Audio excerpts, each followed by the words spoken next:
We're on your side tonight, piecing together a puzzle, trying to figure out what happened to Shanquella Robinson. It's been 3 months since the 25-year-old Charlotte native went on a trip with friends to Cabo, Mexico. She died a day after arriving. An autopsy report shared by her family says she died from a cracked spine. On November 18th, the FBI started an investigation, and the next day, thousands gathered here in Charlotte as Robinson was laid to rest. It was November 24th when we learned Mexican authorities issued an arrest warrant, calling Robinson's death a, quote, femicide. Since her death, there have been calls for answers, for justice in this case, justice for Shanquella. And here on WBTV, we have continued to share her story, from conversations with her family. She had a heart of gold. She didn't mistreat nobody. I mean, I can't even be a grandfather. Can't even walk her down the aisle. She gone. To being the only station asking someone who was on that trip to Mexico what happened to her. This is how that conversation went. Hi, I'm work for WBTV. We're just trying to figure out what happened to Shanquella. Any comment? No comment. Last night, our Brandon Hamilton shared the story of how Shanquella was a student at West Charlotte High School. And above all else, how great of a friend she was. Here's some of his report. 2.0 or higher GPA. A cheerful smile. Teachers, if you have any... An infectious laugh. You said academy. She lived. She lived. That, Kayla Mitchell says, was Shanquella Robinson. She was just full of energy, just full of love. This video made public for the first time. Robinson and Mitchell doing what they loved at West Charlotte High School. Talk about you and Shanquella's relationship. When did y'all first meet? So we first met our freshman year at West Charlotte. We started in the IB program. When we instantly connected through our love in fashion. We love to dress up. We put our finest on every day. Recalling those moments brings a smile, which is why Mitchell says hearing of Robinson's death shocked her. I just couldn't believe someone would be capable of doing something like this, and not only to her, like, it was just crazy because I was actually, watching her story, like seeing that she's enjoying her time. So it's just like, how did it just go left? She was so young. She had so much more life to live.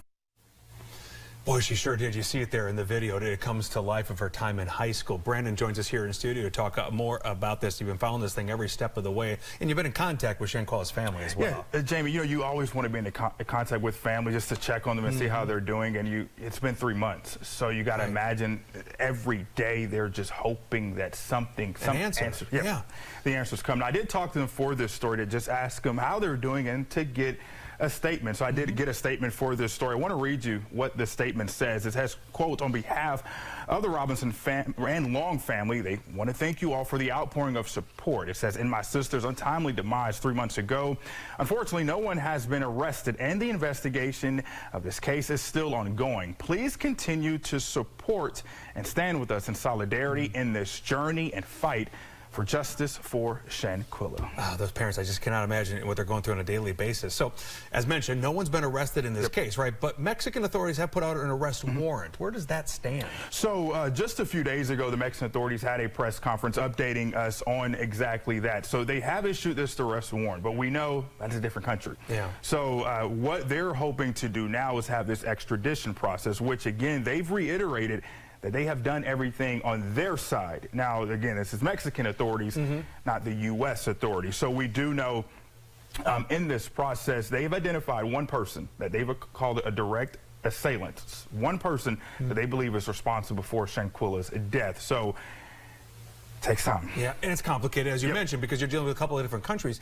So how long might an investigation like this even take? So I did speak with a former assistant FBI director. We've talked to him plenty of times, Chris Swecker. He told me this can take a couple of months. Again, because you have two different countries and you're involving the Mexican government. So it's really hit or miss because you want to make sure that on the U.S. side, you have everything you need. You have the evidence, you've talked to everybody, and you want to make sure that, the Mexican authorities have done their part because you got to think about it. This happened October 29th. Right. We didn't know about this until 2-3 weeks later. So that time, that gap So from the American side, that's why it could take months. And then you add the court system in. Yeah. It gets tricky. Tell us more about the FBI. You were talking about former FBI agent Yep. you were talking to. What about current FBI? What are they saying? Where does this stand as far as they can tell? So the FBI, they have their own independent investigation from the Mexican authorities. And I did talk with the FBI for this story, and they told me that, their investigation is still ongoing.